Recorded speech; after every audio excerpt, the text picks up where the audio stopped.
Welcome everybody that's just logging in. Thank you for joining. I'm excited about today's guests. I'm actually just excited. I never thought, Amy, that I would be, or Eric, that I would be passionate about textiles.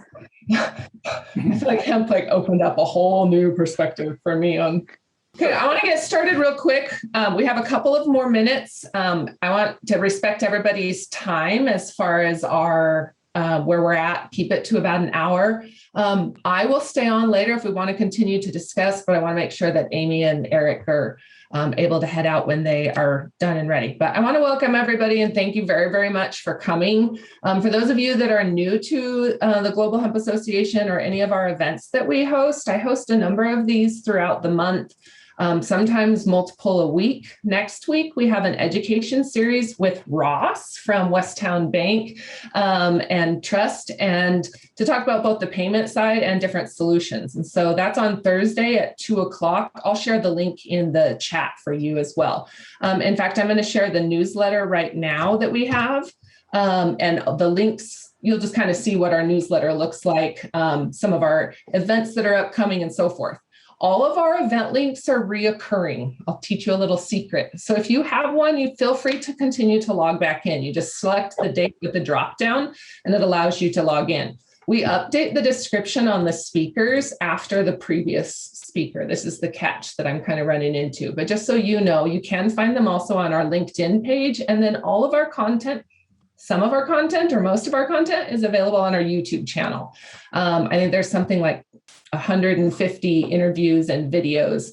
So I'm really excited. I see some of you logging on and I'm really, really excited to see you just saying hello without shouting out who you are. But thank you very much for joining, you guys. Okay, so other than that, we are a membership-based group or organization. Your support means a lot to us. It just helps keep the lights on and move this forward, connect to the supply chain. Some of our groups that we're hosting are construction and building materials, our textile group, which is this one, it meets twice a month, carbon sequestration and sustainability, biofuels, plastics, a networking group, and then our education that's weekly. It's $75 a month or $750 a year. You get access to everything that we do, as well as the meeting notes and links. You can access it on our website. It's pretty easy, or Michelle or I can answer any questions. I'll happily share both of our contact information as well as a link where you can schedule an appointment with us. And guess who's logging on? Guy's here. So I'm really, really excited. Okay, so other than that, I'm going to go ahead and turn it over to Amy or Eric. Oh, let me say one more thing. We have a lot of questions as you guys registered. Thank you very much for putting questions in. I will help moderate questions today. We have right now a pretty good group. And as our group grows, it just works better that one person filters. At the end, as I stay on, if we want to open up for discussion, we can. But for the success of this conversation, if you guys have questions, drop them in the chat. You can drop them privately or publicly, and we will make sure that we address them. Both Eric and Amy, if you guys see, and Guy, I saw you log in. Welcome. Oh, hi. Hello, sir. About time, Guy. Drum roll. I'm going to Guys move in the room. off my screen. So I'm also going to, for those of you that are not very familiar with Zoom, you can rearrange and change the presentation of your screen. So you can make the person who's speaking, up on the front. I just moved both of my key speakers or my speakers, Amy Williams, Eric Henry, and Guy Carpenter to the top so that you can see them as they speak, or you can pin them there just so that you can kind of use it. If you're going to raise your hand or drop any questions, there are icons down at the bottom or little keys down at the bottom where you can raise your hand if you want to say something towards the end. But drop your questions in the comments. And Amy, do you want to start with an intro real quick and then we'll move forward? That'd be my pleasure. Awesome. Thank you. Okay. Hi, everybody. I am coming to you as the fashion voice on this. I have 3+ decades of fashion design experience, trained in New York, designed out of Los Angeles, and did most of my manufacturing all over the world with materials sourced from all over the world, which meant there were lots of ships going back and forth that I sent in different directions. In the last 22 years, I have been on the academic side and was the program chair at California College in San Francisco for their fashion program. And in 2007, we decided that we needed to make our voice solid with what our beliefs were. And we took our program and founded it with a sustainability platform that meant every single design student in the fashion program had to have mandatory fashion sustainability education. And we taught them a very holistic approach. And so I am currently located in Montana near Bozeman, and teaching at Montana State University. And I teach innovation and ideation. And the course that has brought me basically to you guys today is a course that's called Hemp Back to the Future.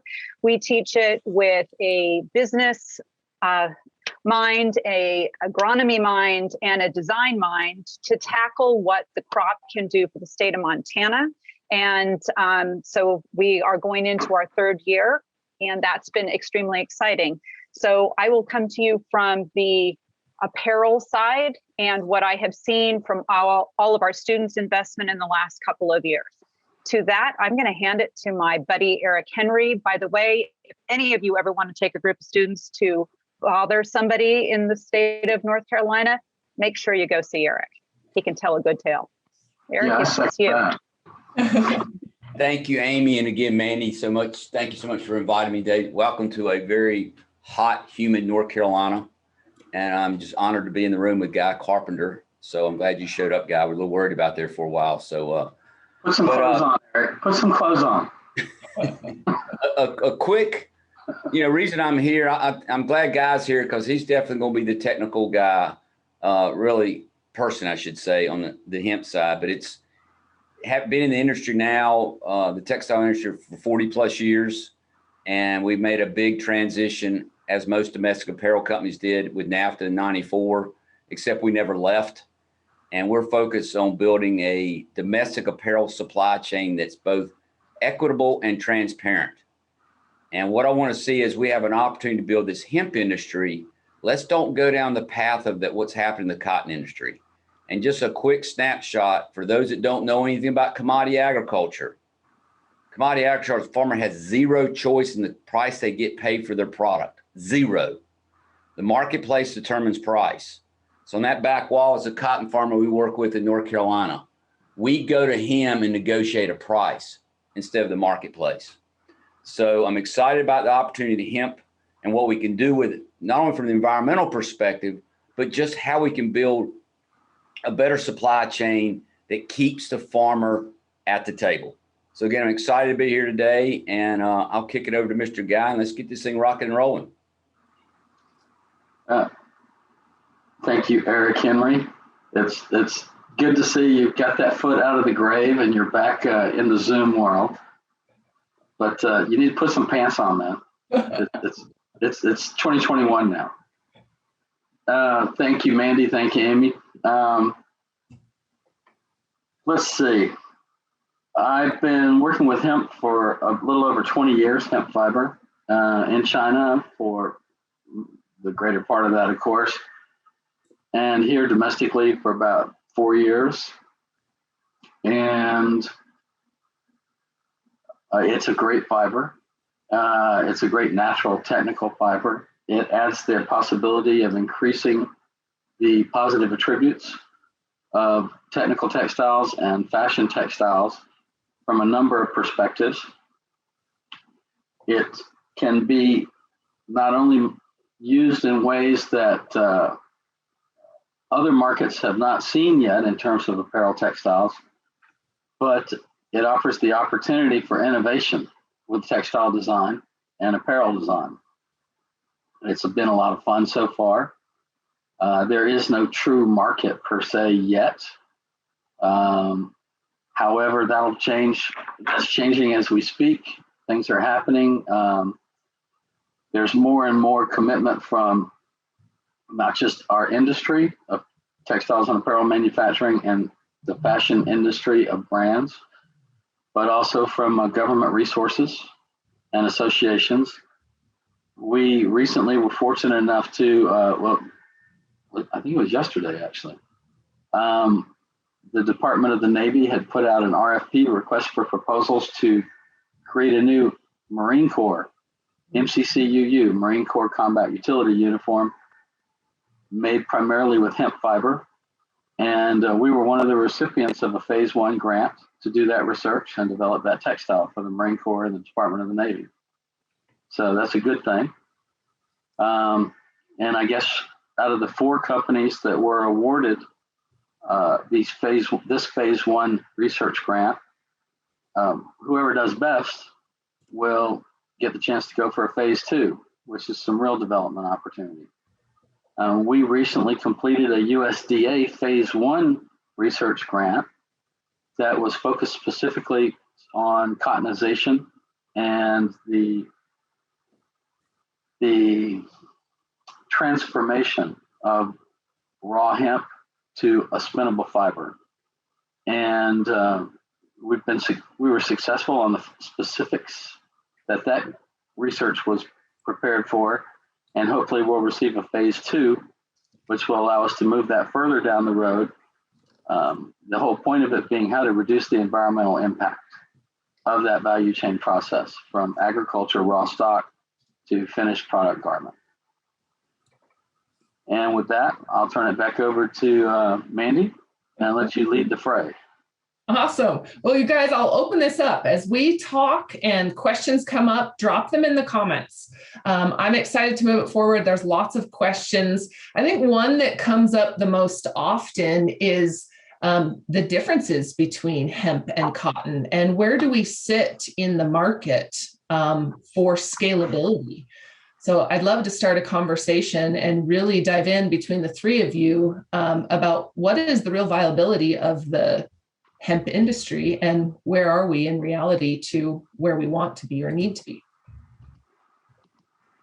If one of you would like to start.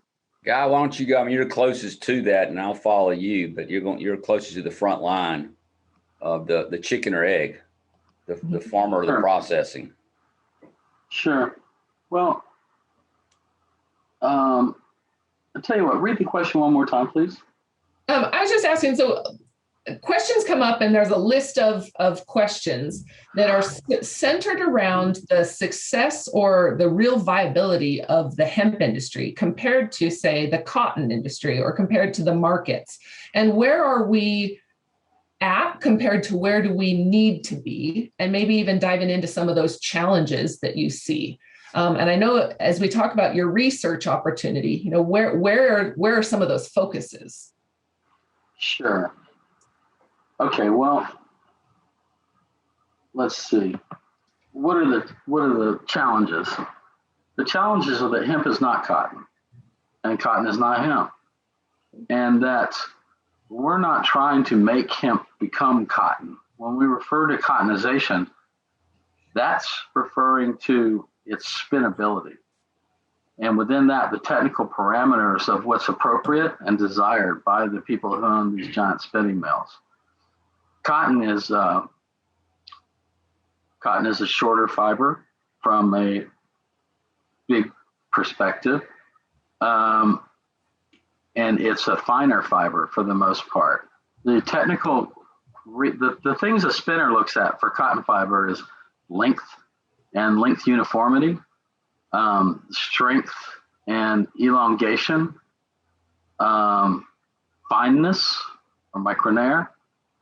Maturity. That's not so much that does come into play with hemp fiber, but there's green cotton, which is immature cotton, etc. And then there's cleanliness of what's delivered to the mill, color, stiffness is a big thing that comes into play. Now, those are all aspects that are measured from the cotton industry that are applicable to the hemp industry. Because right now, when people talk about textile grade hemp fiber, they just say textile grade hemp fiber.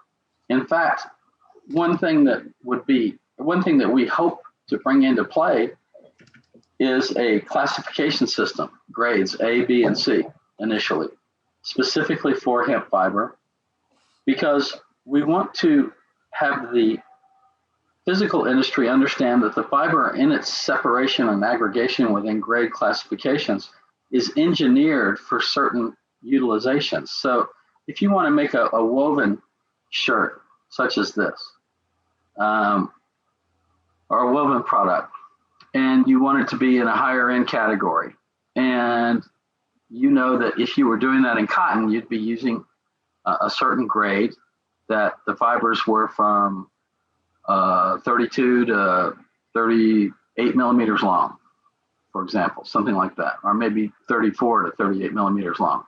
So a better ELS, or extra long staple. So we would want that, the comparable fiber in hemp, to be that, and a grade A fiber. A lesser fiber, such as in the type of clothes that, not in terms of graphic quality, but in terms of just his general nature, the type of clothes Eric Henry wears, the more coarser count yarns, the more plain spoken fabrics, those would be of a shorter length and possibly of a greater diameter or micronan, and would be more suitable for yarns such as 21s down to say like 15s or 16s or something like that, maybe 24s. Now, when you look at if you look at the denim blue jeans you may or may not be wearing, you'd be wearing even coarser count yarns, which might be anywhere from 10s to 14s. That would not require a longer fiber from the hemp, just as it doesn't require a longer fiber from the cotton. Those three grades, an A, B, and a C, and the A would be somewhere between 34 millimeters to 40 millimeters long. That's what we hope the industry will move towards, and that kind of homogeneous application towards fibers, allowing segregation and aggregation into classification, that will lead the industry forward because it'll give a consistency to the spinners. They know what to do. They don't want to have to think about it. They know they know the yarn they're supposed to deliver. And they just want to be able to do that. They don't want to think that much about blending fibers. Not that many people can blend fibers anyway. And certainly two natural fibers, that's a new thing. I mean, it sounds like it's old world, right? But nobody's been doing it because there hasn't been another natural fiber, plant fiber, that's hardly used at all and blended with cotton. That's not just a recipe. That requires an old world chef and people who know how to fine tune the equipment and move it forward. Did I digress, or have I been answering that question? I'll come save you, Guy. Yeah, do it. No, thanks for the detail, Guy. But what I like to say is the cotton industry is very mature, and they have systems that work very well. And, they're constantly upgrading the technology, but, everybody's kind of, quote, been doing it this way. And again, the technology, we work with a cotton farmer, 3,000 acres with 5 people is what it takes. One of the most sophisticated cotton gins in the world. But as Guy said earlier, what happens at the field level, what happens, there's no ginning involved with hemp. And it really starts coming together at the spinning facility, if it's going to be open in or if it's going to be ring spun. I mean, they're looking for fiber quality, and that's what's going to decide, how they're going to spin it and if it'll spin and what they're going to spin it with. But everything behind spinning is, we got to build. We're at ground zero. And the interesting thing, what's happened in the last 2 years is last year, everybody was slamming on the brakes with COVID coming in. And now as we're coming out of COVID, everybody's jumping on the gas, but they're going back to what they know best. And, in a natural fiber world in the US, it's cotton. So it was tough last year to do it because people were shutting down and closed. It's tough this year because everybody's busy doing what we're doing, which is cotton. So, we're just gonna have to rebuild it. But as guys said, once we get the spinning level, then it can just build out and typically use the existing fabric finishers, the existing, weavers, cut and sew and stuff like that. But it's that ground level that is, we're having to start from zero. So I'll jump in and I'll say we're even having to start before zero. When don't make it harder, Amy. Yeah, it's harder. Oh, I man. I know. I think part of our issue also is that designers haven't had the opportunity to get it into their hands. They don't understand the material completely, and therefore they haven't spec'd it for product that they wish to develop into. And so if they're not asking the spinners and the textile makers to build them this fiber or this fabric, then there is that missing demand piece. And because it hasn't existed, designers haven't worked in it. I mean, existed in a large scalable way. It hasn't been an easy product to get your hands on, certainly for all of the reasons we all know about. Does that mean that it's not a great fiber or potential textile for use in apparel? It has great potential. It just hasn't yet been put into a place where everybody who is coming from the design perspective can start dabbling and playing with it and then start demanding more of it.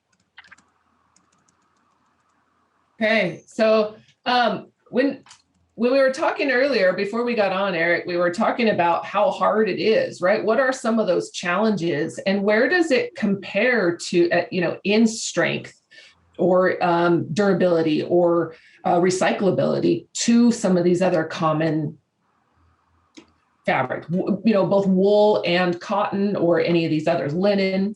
Yeah, what are we looking at? Again, I'm gonna lean back on Guy in a second, but hemp in itself is a stronger fiber. I mean, there's no question. There's positive environmental impact there, but depending on how we're finding out as we blend, and depending on the fiber as staple length and what cotton you're blending it with, you can actually have we're finding out we can have a cotton hemp blend that's actually weaker than 100% cotton. And it's not the cotton, it's not the hemp, it's how those two things are coming together. And again, this is a steep learning curve we're finding out, but and Guy knows this too, is testing. There's a lot of these blanket statements, that hemp's going to solve the world problems. And I think it can address a lot of the problems, but there's not a silver bullet solution. And we've got to find, again, we're building from scratch. So what is the hemp we want to bring into the cotton market? What percentage we want to blend? What yarns we want to spin out of it? So it's definitely a lot more challenging than I ever thought it was going to be. And but we continue to move forward. I don't know if you got comments on that, Guy, about the combination hemp and cotton and how it could be stronger or weaker. Yeah, it's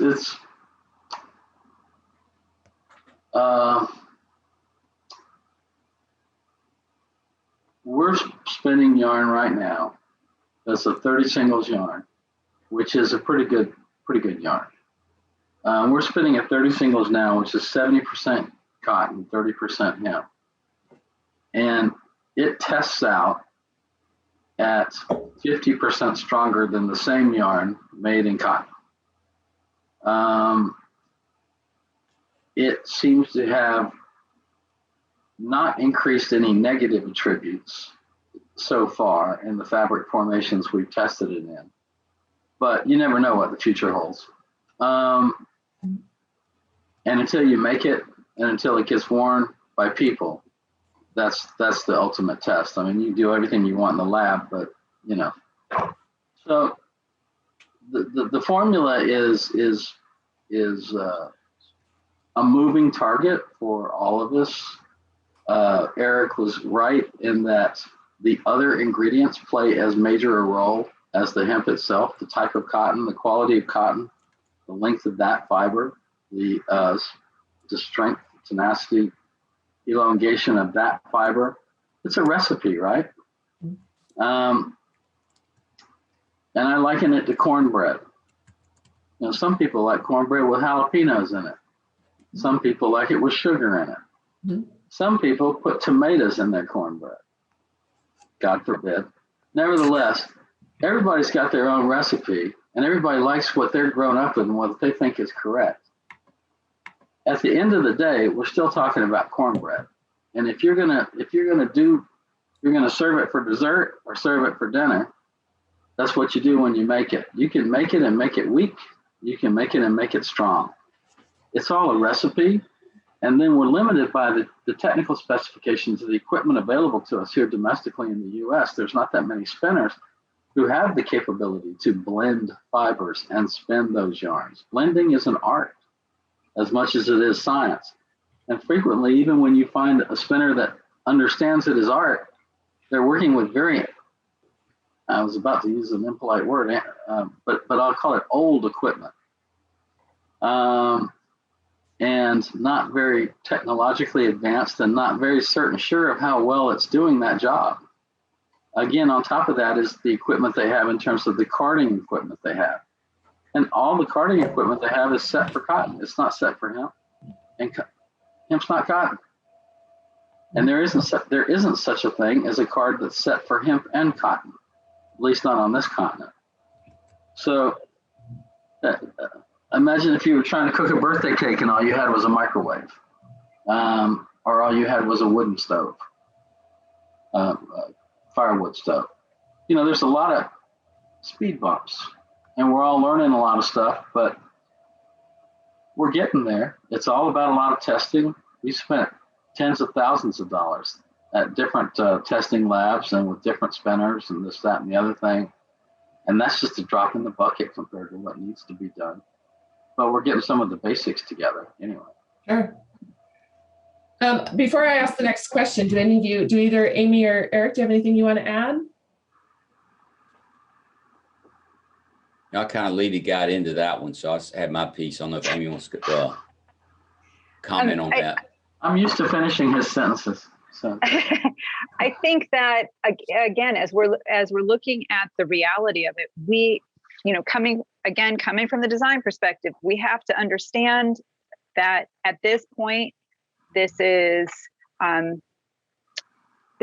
new future for us to look at. And as designers, we're not going to be able to expect that it can do what other fibers have been able to do or what other blends have been able to. We have to be able to be patient and go along with the development as the textiles actually emerges, if that makes sense. It's not reasonable for designers to come in and say, great, I would just like to replace all of my cotton, 10 singles and my 24s. And I want to do my t-shirts and my denim, and I want to call it a day. I want to do it all in the United States, and it's all going to be great. The supply chain isn't there. The textiles aren't yet there. And we on the design side, all the way through every step of the supply chain, have to be patient and allow this to emerge together. Okay, so one of the things that I hear come up all the time, and Guy, you spoke about it, is this grading system or this opportunity to grade. How do you propose that is laid out for the industry to be this successful piece that's critical, to understand, to protect both our buyers and our farmers as far as what they need, and to give them an opportunity to know what price they're getting for the product they're producing?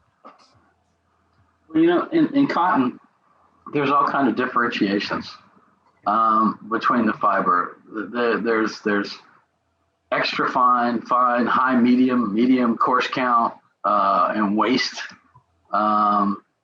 And it's not just about the staple length or the length of the fiber itself and all that. And I took a lesson from a brilliant man named Dr. Elmo Ghazi, who was a guru and almost a god within the natural fiber world. Passed away last year. And when I asked his advice on how we should move forward with grading and classification, he told me that he recommended that we engineer the fibers for the yarns and textiles that they will be utilized for.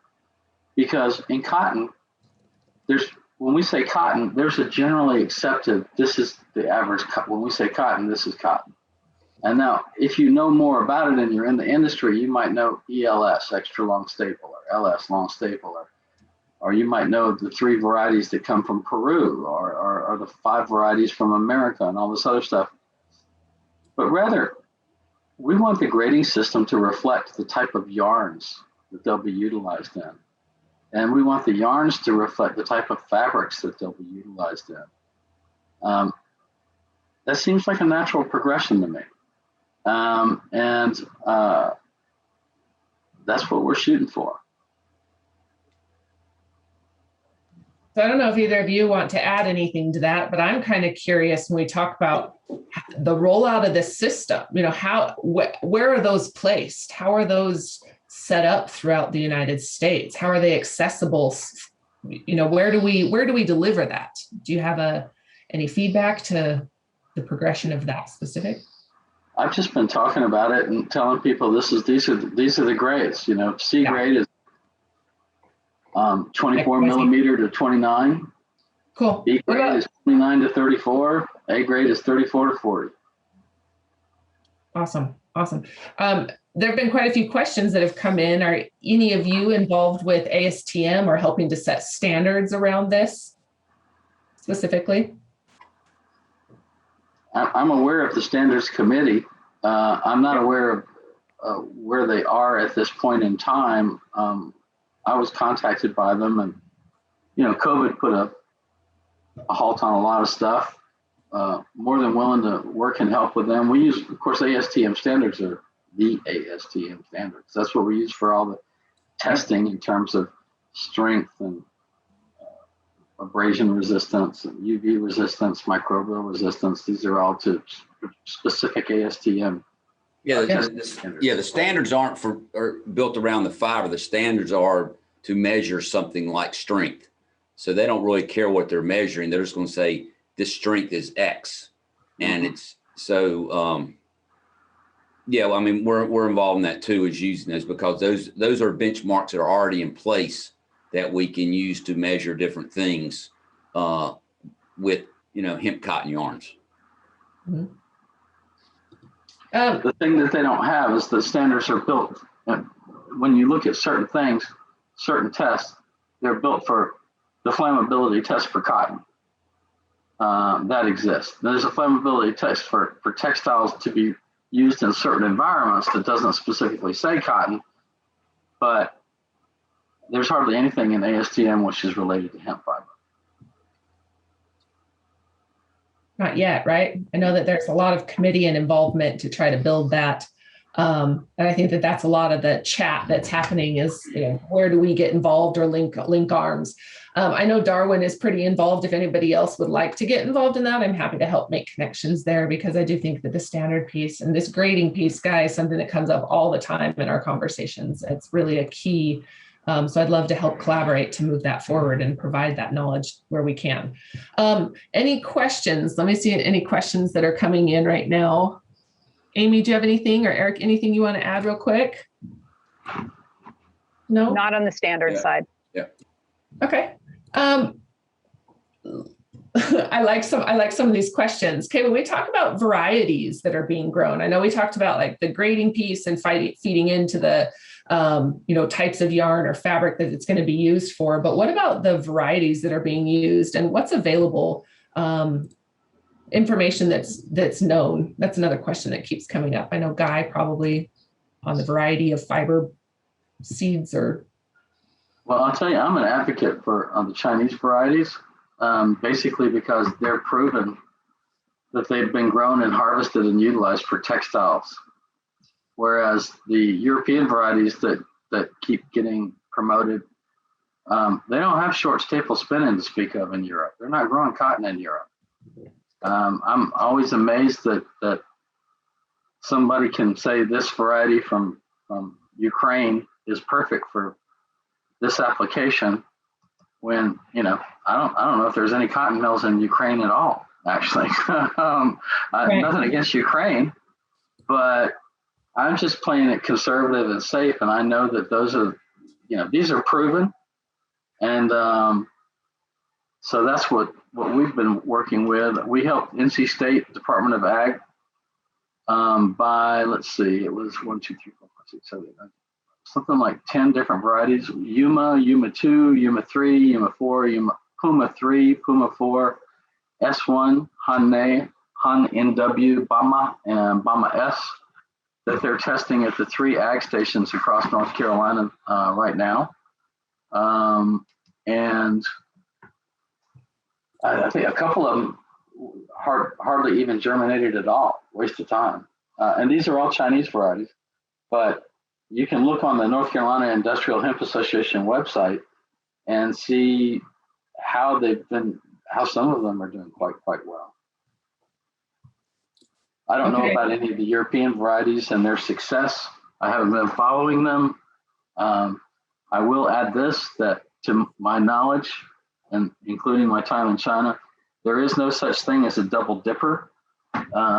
There is no hemp variety that is grown for both grain, for example, or CBD, for example, and textile grade fiber. There is fiber, of course, in a CBD stalk, in a marijuana stalk, and even in a hemp grain stalk, but it's too hard to separate it from the lignin and pectin, and it's too expensive to do it, and there's not enough of it in there. Now, we'd like to see at least 25% fiber out of the stalk. And a badly grown, over-retted stalk, even here in North Carolina, for example, we were only able to pull 8% of fiber out. And you can't make money like that. That's like a cotton plant with only 2 bolls on it. And that's a good point the guy's making. A lot of people, get thinking that they can use the plant. And we do believe in what they call the whole plant economy. As we're focused on fiber, try to find homes for those other products, the herd and things like that. But you have to focus on one and do it well and let the other ones be more like byproducts. And so, but yeah, you get that a lot. And living on a small farm with chickens, my analogy, guys, that, you have chickens for eggs, you have chickens for meat. A chicken will give you both ways, but if you really concentrate on one, you end up with a particular variety of chickens. So the same thing goes with hemp. Is we need, and guys had a lot of experience going to China, and some of the best hemp is coming out of China. So I agree that we don't have to reinvent the wheel. They've got a big head start on us. Let's get some of those products over here. And then again, the other thing that happens in agriculture is, even if you're in the same exact latitude, longitude, whatever, is, all those little, the soil being different, all those things are different. So you didn't have to, what they found out with, these crops that have been here for, many, many years, the cotton, the corn, and things like that, is they developed the variety for that specific area. So, getting that right seed, then it's still going to take a couple years to kind of really fine tune it for whatever area you're planting it. Just getting that great seed from China might produce well over there. Come over here, there might be something in the soil, there might be some whatever, and it could, it's going to produce differently. So it's with agriculture, it's going to take time. But this guy said, I think, what I've seen and what he's shown me is the best fiber is coming out of China. There's varieties. There was a good question here, and I'm sure that, Guy, you're involved in this, and maybe you can help point in the direction of where people can find the test results. Is looking for test lab or lab tests on the fiber quality in regards to the bottom, middle, top of the plant at different maturities, say 30 days, 45, 70, 120 days. Yeah, there's actually a study. I don't have many hobbies. One of them, I guess, is I collect scientific papers on hemp fiber, textile grade hemp fiber. It sucks as a hobby. I don't advocate it.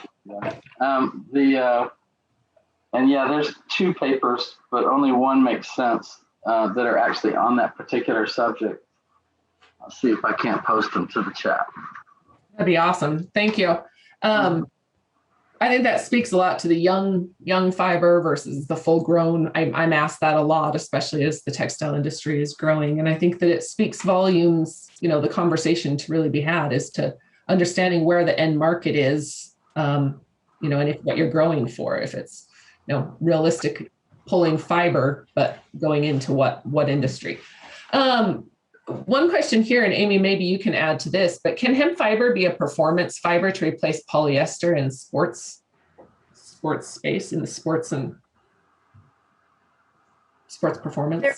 There's a lot of ways of looking at that. It's not going to ever be able to be a replacement for the stretchability that we have seen in the polys and the nylons, because we can't embed the crimp into it and get it to perform that particular way. However, it is known to be antimicrobial, therefore has the properties and the potential for being anti-stink, which has huge potential. But I think that the refinement, we've become so used to wearing a slick fabric on our bodies that it's going to take both the fiber turning into a more refined textile and the consumer understanding that it's not going to behave and perform the same way, so for the market to understand it. So there was another question regarding scrubs, which would be lovely, and those are often worn right next to the body in high stress situations. There's going to be a lot of abrasive movement, as people are using those scrubs. Is it able to be at this time slick enough, refined enough, clean enough to be made into the inexpensive textile? Most of scrubs are made out of a very basic poplin textile, which is about $225 a yard, and you can cut it and make tons of garments. So we're looking at, what do you want to make from this, and how is that potentially going to end up driving what we build out of the textile fiber? Long story. Sorry about that, guys. No, Amy, and I like to add what Amy's saying there, because it goes back to, we have to educate the customer and why the customer has to change. Just as I was talking about, we have a broken cotton industry. We got a broken polyester industry. Where does it come from? It's the fossil fuel industry. And on top of that, you got the whole microplastic issue. We got to get the hell out of polyester. Where I'm super excited about, let's bring wool into the conversation. Wool, cotton, hemp, all natural fibers, all have different attributes.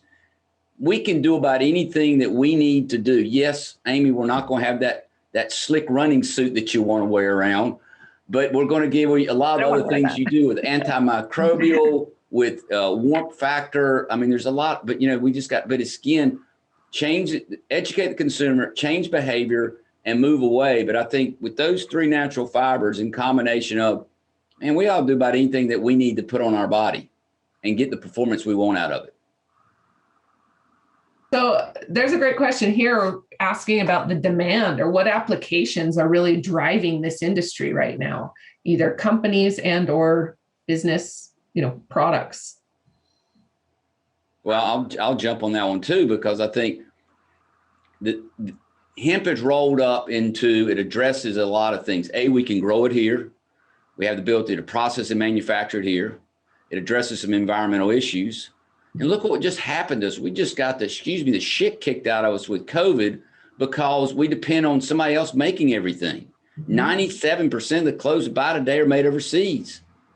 And this is the way we can, and we have an opportunity to rebuild the industry and create jobs here, have an environmental impact. So there's tremendous opportunities. And you go out, you get finished with COVID, then you get a ship stuck in the Suez Canal. There's another reminder. And then we got the cotton coming out of China. Damn it, when are we going to stop learning? There's a cost beyond cheap. And so again, it goes back, educate the consumer, and it can be a win-win for everybody. But that's been the silver lining with COVID, is we've had the ability to move beyond the cost price, because I've been in many meetings with Guy, and I like that. What's the cost? What's the cost?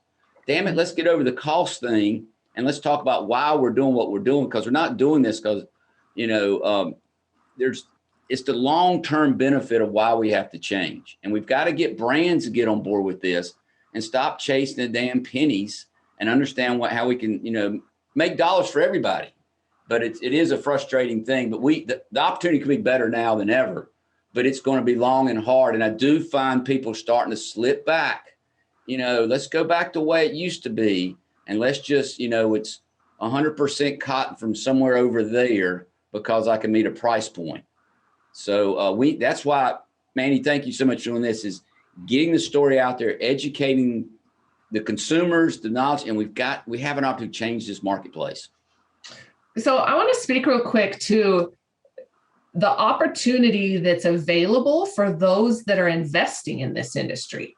right? I mean, there's a piece of education that's missed sometimes, or that I'm asked about often, is like, what is that opportunity for those that are investing? You know, understanding now that we really are sitting a spot where we can be both sustainable and profitable.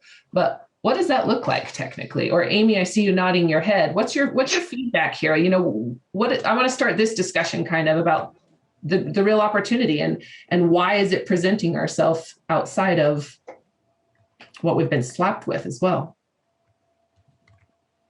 I'm just going to say a couple of things on that. I think that we have become incredibly impatient in the apparel industry. We have turned over our timing so incredibly quickly that we are, you know, drowning in our fast fashion, and that if people are going to invest in this, they need to have a long game ahead of them, and understand that this is going to take time to do it right rather than to do it fast and quickly. So that's concerning. I've spoken to a lot of people here in the state of Montana who were all excited when the Department of Ag got involved, and they're like, great, this is going to be the new crop for the state of Montana. Yay. And people went out and grew acres and acres of it and lost their proverbial shirts, which is really sad, because the yield isn't going, you know, that turnaround is not going to happen tomorrow. The designers and the companies and the brands have not been trained to use hemp. So it's going to take time. Does that mean that it's a bad thing? No. There is one other comment in here that came from Jennifer Rouse, and it talks about the supply chain professionals will get the cost down. And dang it, I hope they will not. I want us to understand that it's going to take time. It's going to take people, and we cannot continue to make $59 pairs of jeans and $10 t-shirts. It doesn't pencil. It's not going to happen in the United States. We need to go for a better product and allow it to cost the right price. Okay, off my soapbox now, but I am looking at this. You know, so I care about this. So there you go. No, Amy, you make a very good point. Economies of scale will bring the price down, but let's just don't make we're driving the price that benefits a few and screws a lot. So I mean, you know, right now we're on the learning curve. Yep, it's going to cost a lot, but I think too, back to Amy's comment too, it's a combination collaboration between, we need government. That was exciting what Guy's talking about, the contract with the Navy. We need the government to step into this, but we need the private sector to step into this. You know, the challenge that you have with the apparel industry, they're looking to next season. And I mean, we do this with cotton. You know, we buy the cotton from the farmer back there. We just bought 20,000 pounds, but you're not going to see that till next year. And brands just can't wrap their head around, oh, wait a minute, you know, I want that next season or whatever. No, you're committing now for something you're going to get a year from now. And so we need that collaboration between the private sector and public sector, that why are we doing this? To build a more resilient, connected economy. There's also, you know, we got, you know, environmental and climate things to address. I mean, there's so many reasons to do that. But, you know, Amy says the model is so stacked up against us in regards to, you know, chasing it to the cheapest price. And that's what I hope doesn't happen with hemp. The farmer gets screwed, we drive it, and you got your choice now, Amy, of your $50 pair of jeans you want to buy now. You have 100% cotton, or you can have a 50-50. What's it going to be? It's going to be $50 pair jeans. So hopefully we won't end up there. Well, but I think you said something too that we can't forget is we've got to take care of our farmer, right? And this is an opportunity where we can change some things, right? Where you said the cotton industry is broken and we don't negotiate with the farmer at the price. And now you have that opportunity. Yeah. So anything else either of you would like to add before we move on? Guy, anything? No. I've been uploading a few files that I thought might be of interest to everybody. Yeah. But I'm glad there is all this interest. I will say that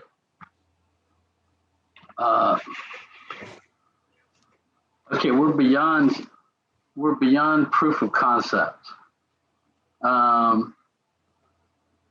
and we're into proof of scalability. Mm-hmm. And for people who are from the textile, apparel, and dare I say fashion industry, we have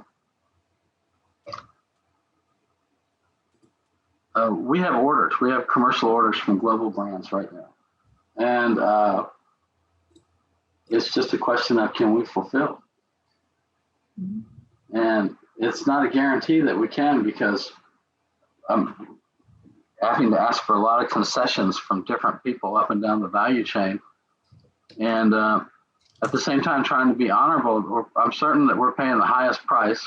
We've guaranteed our farmers the highest price for fiber of anybody in this country. I know I got that covered. Now, hopefully, hemp will actually have been grown on that land, and it'll be the good hemp and the kind we want and need to deliver the products that we're supposed to deliver. And then there's the whole process value chain. That's a whole nother set of people. We've been doing it, we've done it, but now we're getting ready to put on the game jerseys. And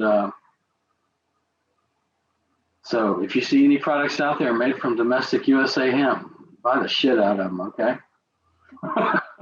Please, yes, put that out there.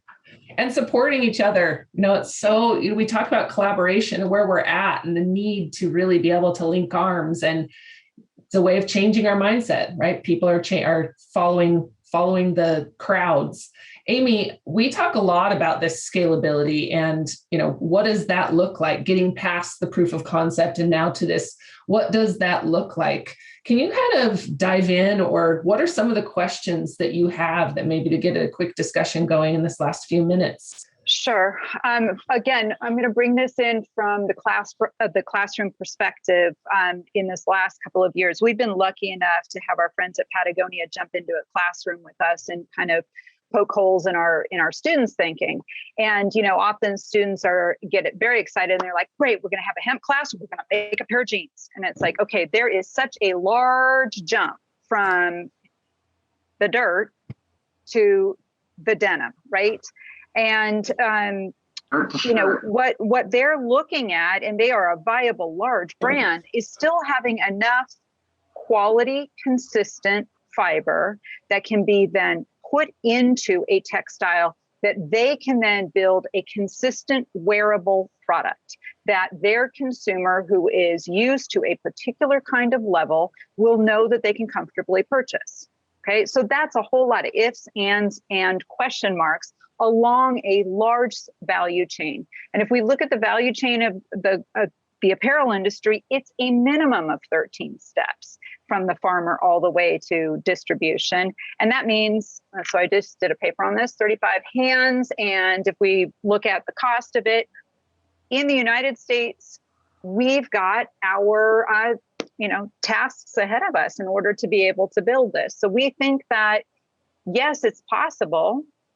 And we have to just get more people involved who are willing to keep testing and trying and giving a little bit of their cotton production space or their poly production space or their wool production space over to a domestically grown hemp fiber. And just to interject what Amy's saying there, and again, it's a word of caution going back to the cotton industry. You can legally bring in fabric from overseas, make it a product, and call it made in USA. And we as the consumer and people, we have to, the same thing's happening with hemp. I see it all the time. Guy and I are killing ourselves trying to do it. And this great product will come out that's this hemp cotton, but they won't tell you where it came from. It might be cut in some US. So the opacity of the supply chains is a very slippery slope. And the other thing, and I won't mention brands here either, which really frustrates me, is all this is a journey and we have to start somewhere. So I have no problem in brands that are into hemp, need it now, and bring it in from China. That's good, understand that. But make that clear in your statement, where you're sourcing it from. But I'm looking for brands that says we're starting here, but our long-term commitment is to do it in the US. And most brands won't give you that because why? It's the money that they pay the people to make the product in China. They can't give it up. They're going to hang their hat on the marketing of hemp. And I always say it's people and planet. It's not people or planet. And we have to make sure that we don't get taken. I mean, there's a company I buy denim jeans from. I love them. That was a great, Amy, it was actually about a $60 or $70 pair of work jeans. Great. All made in USA, made in USA. And my last pair of jeans, guess what? Open up the tab, imported fabric. And so, I mean, I know why they did it. It's cheaper. They make more money. But, I guess that was definitely the last pair of jeans I'll buy from them. And so we just have to be very cautious. People that want to jump ahead of, especially all the work guys doing, and get those products to market, we have to be asking the question. Let me know where that hemp came from. Give me that farmer. Show me the sources. Call these people out because there's going to be a lot of marketing hype out there. There already is. So that's just a word of caution to add to Amy's comments. Yeah, I would just say, what Eric said is true, and I brought in and still bring in stuff from China for this, that, and the other thing, but the distinction is quite clear. The lines are drawn. It's either USA grown, produced, processed fiber, or it's not. And frankly, I hardly get any orders anymore for anything that's produced in China, of course. But it's not fair to pretend like to ride on the shoulders of a wave that's supposed to be benefiting domestic farmers. That's a little bit reprehensible to me. Yeah.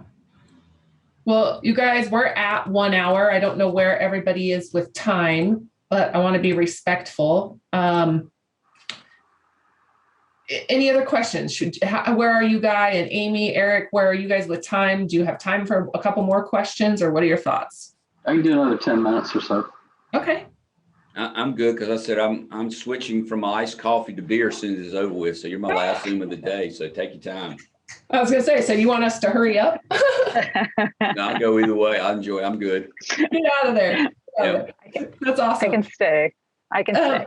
I'd like to dive in a little bit outside. There have been some questions. Has anybody tried, there's a gentleman on here who makes wool hats, non-woven wool hemp blend for hats, and then other materials that are being made, either in the woven or non-woven. What are you guys seeing? What's your experience, challenges, so forth? You can felt the hemp fiber. Yeah. Yes. Ryan, I see you nodding your head. Yeah. And I'd add on to that there's a huge potential in the architectural industry looking at how you can do interior sound barriers, baffling, et cetera. And it would be lovely if that could be made out of hemp. The big question that would be the machinery. If we can do it in the industrial size, there is machinery in Germany. The fiber shed out in California was looking into some of that purchasing, and it would be something that could be, I think, a good add-on to the textile industry. So if I can unmute, I'm Don. I'm not Ryan. Ryan's my assistant who scheduled this. Somehow I got her name here.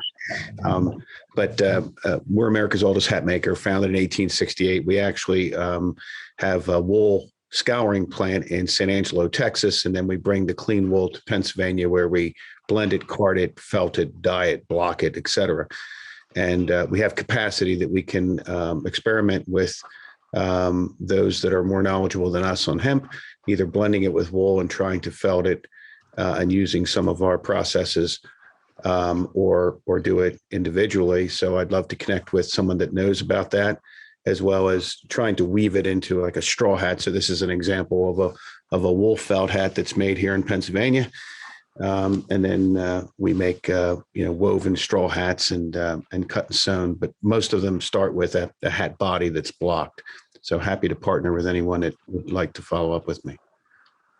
Yes, thank you very much. I Yeah. This is the power of LinkedIn and connecting. This is how we're connected or getting together on here. And so I also want to really quick throw this out there for all of you. Thank you for bringing people, for sharing what we're doing, for inviting. Thank you for joining.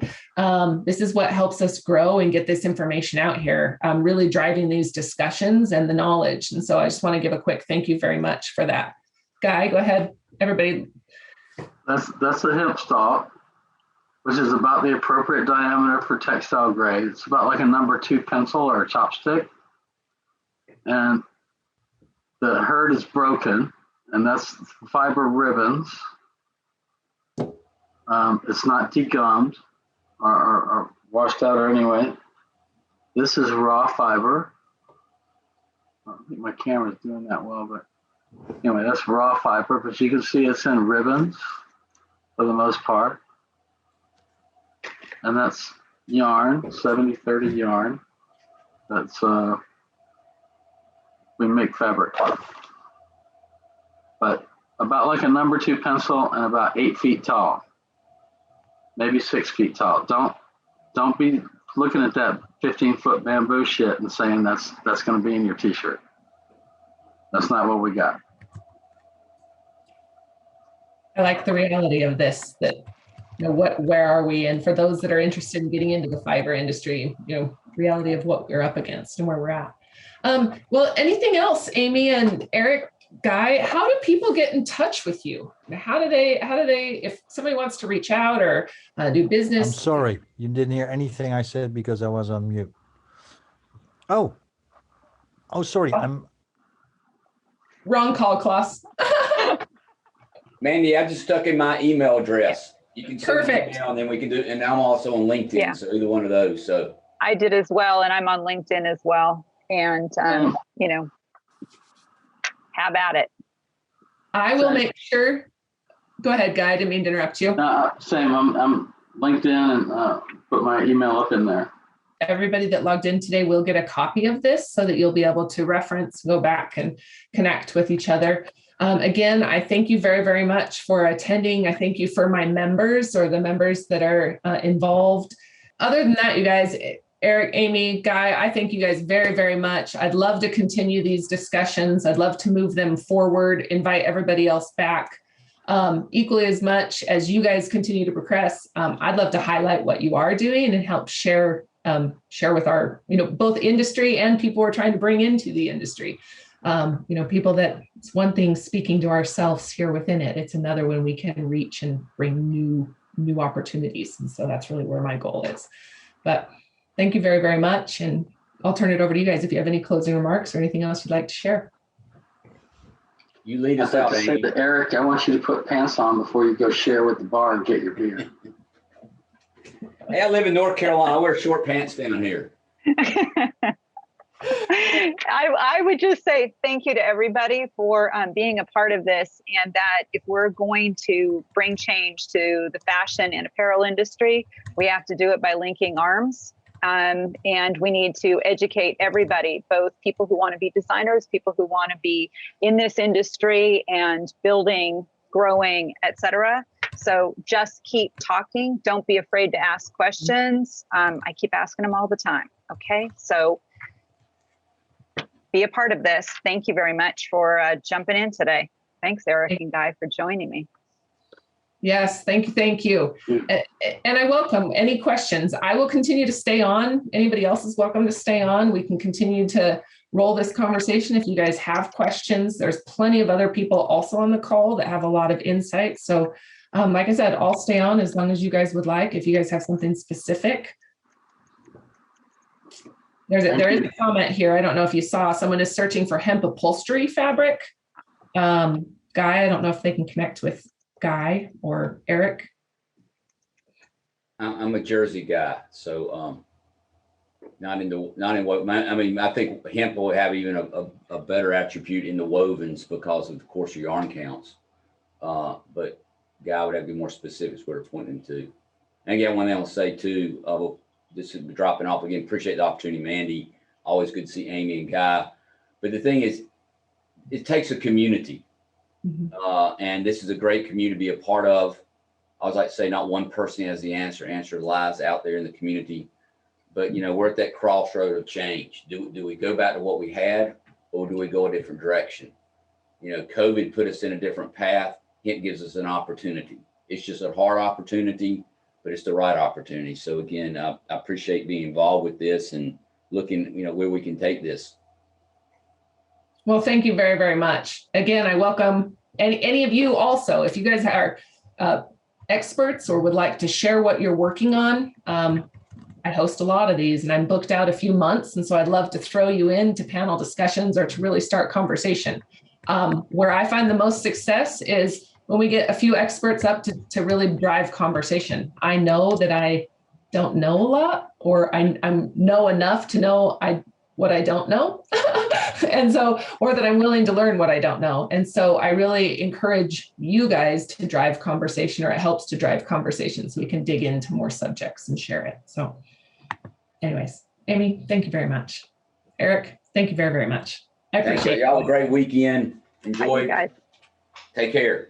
Thank you. Be well, everybody. Thank you all. See you.